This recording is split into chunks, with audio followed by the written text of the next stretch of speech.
स्वागत है दोस्तों हमारे YouTube चैनल मार्क्सवाद और हिंदी साहित्य डॉक्टर शेख नज़ीर। यशपाल का तीसरा उपन्यास 12 घंटे। प्रस्तुत उपन्यास में स्त्री प्रेम संबंधी धारणाओं का पर्दाफाश किया है। इसमें लेखक ने यह स्पष्ट किया है कि नारी को अपनी दासी बनाने के लिए पूंजीवादी समाज ने उस पर विवाह, पतिव्रता धर्म आदि आदर्शों को थोप दिया है।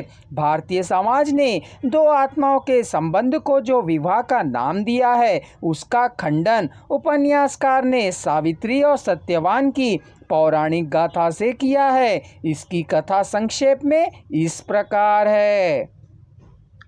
उपन्यास का आरंभ विधवा विनी अपने पति सोमी की समाधि पर फूल चढ़ाने के लिए नैनीताल पहुंचने से होती है। वह नैनीताल में रहने वाली अपनी मौसेरी बहन जेनी के घर पर ठहरती है। लखनऊ से लाई ट्यूबर रोज फूल को धूप से बचाने के लिए विनी जल्दी ही उठकर अकेले ही नैनीताल के कब्रिस्तान पर पहुंचती है। वहीं उसे फैंटस नामक एक सज्जन परिचित होता है, जो पत्नी शैली की समाधि पर प्रार्थना करने के लिए रोज आया करता है।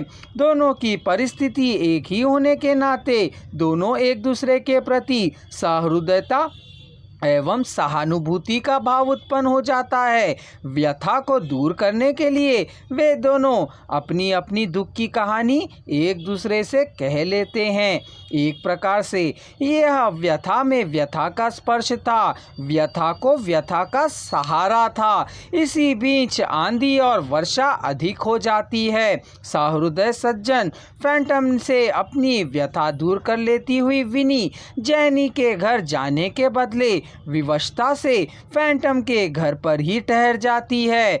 इधर विनी 12 बजे तक भी जब घर ना लौटती है तो जेनी चिंतित होकर अपने पति पॉमर को संदेश देकर तुरंत घर बुलवाती है और विनी की तलाश में कब्रिस्तान भेजती है। किंतु शाम के 3:45 बजे तक भी जब पॉमर वर्षा में भीगता हुआ अकेले वापस आता है तो जेनी रो पड़ती है। उसको भय होता है कि कहीं विनी ने आत्महत्या तो नहीं कर ली।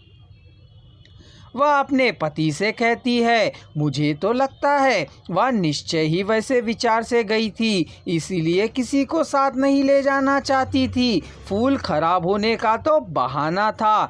ट्यूबर रोज कहीं इतनी जल्दी खराब होती है, जामने सेमेट्री के साथ ही खड्ड में कूद पड़ी हो। वह स्वयं यह सोचती है कि परमेश्वर ना करे प्राण निकल गए होंगे तो उसके शरीर और आत्मा की क्या गति होगी।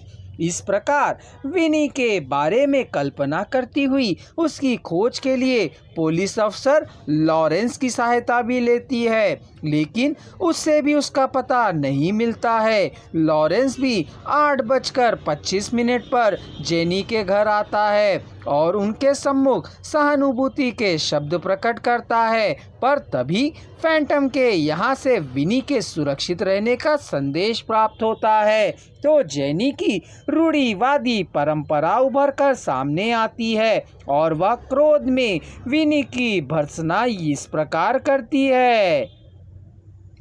उफ, इंसान भी क्या है, सुबह जिस हालत में गई सांझ तक 12 घंटे में ही कुतिया बन गई।